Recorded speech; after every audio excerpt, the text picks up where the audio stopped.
Yep, anyway, I'm here walking down the old Holloway Road. Past this way before, and as I saw the corpse, I saw 3 women standing out there with a sign saying that, was it mine to be served, democracy,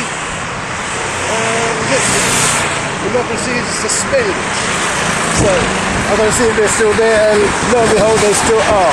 Let me see if I can get a little quick interview with them and get their take on what brought them here to our streets to make the statement. 3 women on their own. Let's see if we can't go up some support.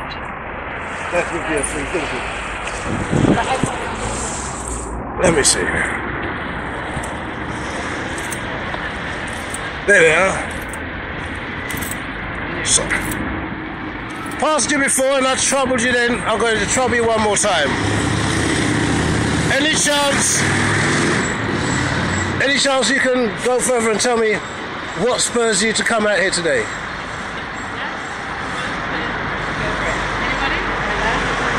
Basically, we're coming out here because we feel like there's been a lot of reaction. Well, it's pretty much all reactionary sentencing.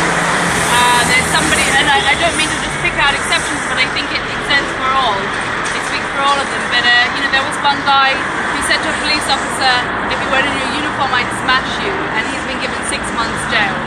I don't feel like there's been any space for meditation, reflection. I think they just want to get these kids charged through the court. A lot of them aren't even, most of them aren't getting bail.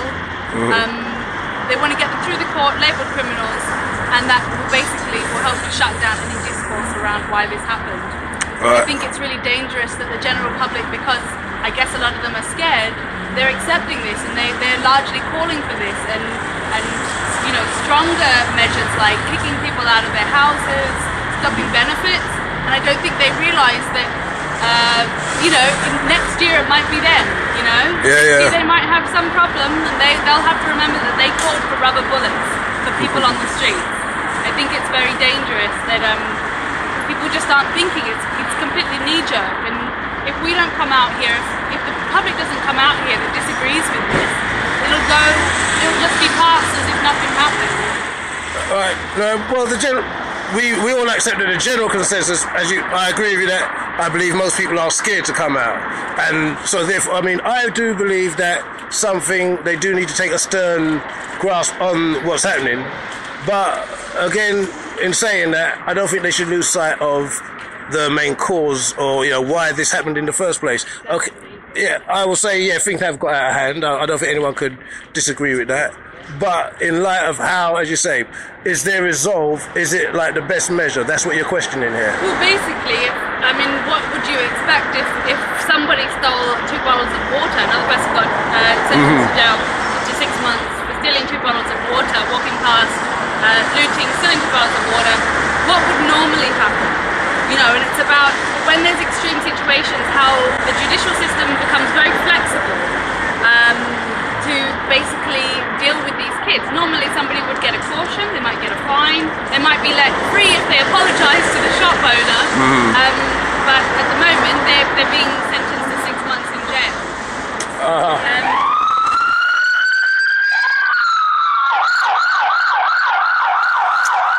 I might add there from South Yorkshire. Yeah. What What are we up to? Yeah. We are here trying to, we're basically protesting against the unfair sentencing that's going on in here and in other courts in the world. Let's see it, man. Alright, easy. Take it. Thank you. Alright, okay, well, there was a statement made. I watched I'm going to say Tony Blair now. Now, I watched David Cameron when he called Parliament back and he addressed them. And there was a statement made by one of the backbenchers that due to the rioting and the looting, stealing, there's no excuse for it. What would you have to say about that particular statement? Well, Considering it's coming back from the backbenchers and other MPs. But I mean, the thing is, we all had the MP expenses scandal where, you know, they were basically looting from public funds. You know, they stole more than probably most of these kids. Thousands of pounds, and a lot of them, you know, if they paid back, they didn't pay it back in full.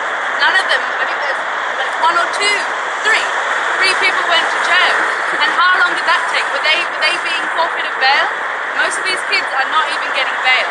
You know, for stealing, like the person that stole $2 for water did not get put on bail. What about the MP that stole thousands worth of for TVs? Well, one thing I do know is that I don't know if all of them. I know one of them, while he was in jail, was still being paid. Alright, but once the public found out and it leaked out, okay, they stopped that. But initially, I mean, he was still being rewarded for his actions considering. Well, anyway. Can I just say another thing that's quite interesting is when the MPs were with the expenses scandal, a lot of MPs were then saying, well, you know, we don't get paid enough. This is why we were doing this. And what is coming out of the riots is anybody that steals, they're asking for their benefits to get cut. So it's interesting that one, people don't get paid enough, and that's why they stole. But these kids who are living off the least, well, they don't know how to be grateful, basically. Yeah. Well, no, excellent point. I think you guys put it across very nicely. No, I'm not here to defend anybody or anything. I'm not even playing devil's advocate because I agree with you. So anyway, I just want to get all this right. Who are you serving? Democracy is suspended. Bless you all, right?